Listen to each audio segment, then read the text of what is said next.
kāds bija tavs lielākais moments, jeb atziņa no šodienas darbnīcas?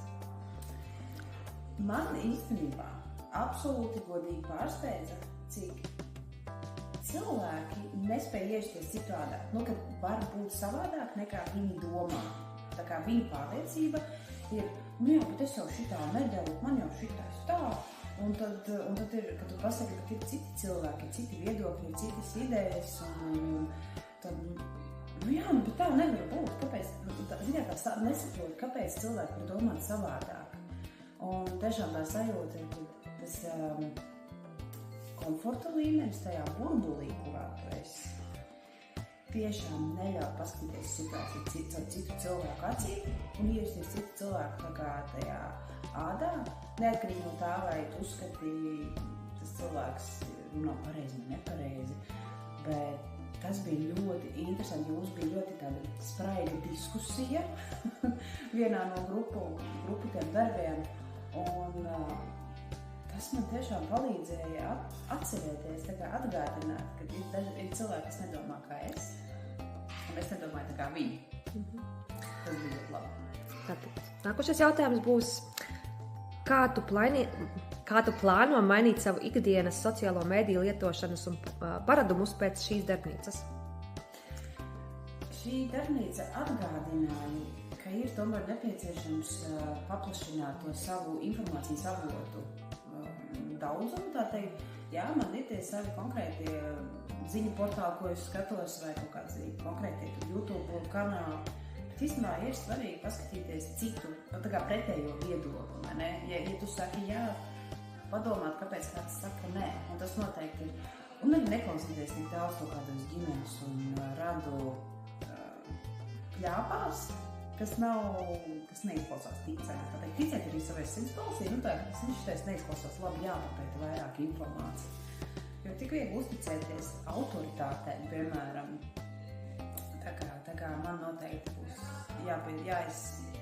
jāizfiltrē savu informācijas avotu, jāpaplašina un jāpadomā par sevi. Un kura ziņa pārbaudas metode tev šķiet visnoderīgākā? Visnoderīgākā vienmēr ir meklēt vēl vienu informācijas avotu. Piemēram, ja es esmu atvērusi, Delfos kaut kādu rakstu, apskatīties vēl kādu neitrālu informācijas avotu. Piemēram, tikai tāpēc, ka Delfi raksta, ka ministrija dara šito vai šito, un aiziet reāli apskatīties, vai ko ministrija saka, kaut kāds oficiāls ministrijas kanālos, vai ne? Vienkārši meklēt alternatīvu un papildus apstiprinošos informācijas kanālus. Neuzticēties vienam avotam tikai.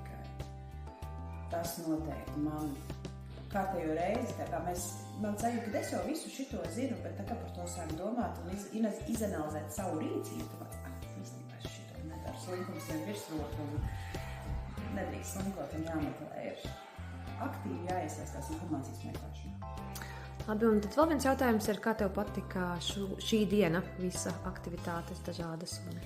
Ļoti vērtīgi, jo mēs šeit bijām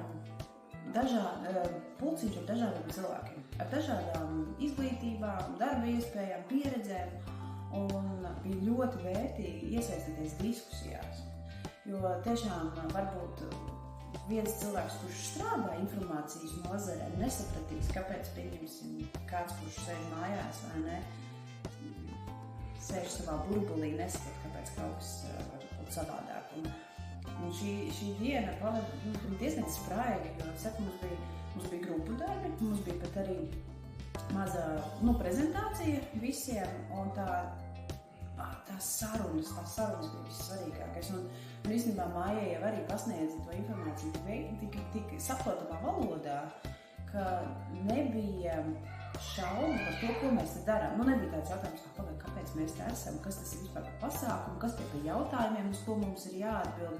Tā kā es domāju, ka šis pasākums ir ļoti veiksmīgi noritēja, jo tā dažādība, kas bija mūsu dalībniekos, visiem bija labi. Vismaz tā izskatījās, tā kā ļoti veiksmīgi gara diena pagāja, bet ļoti vērtīgi. Es noteikti aiziešu mājās un pārdomāšu savu telefonu pielietojumu paradumus.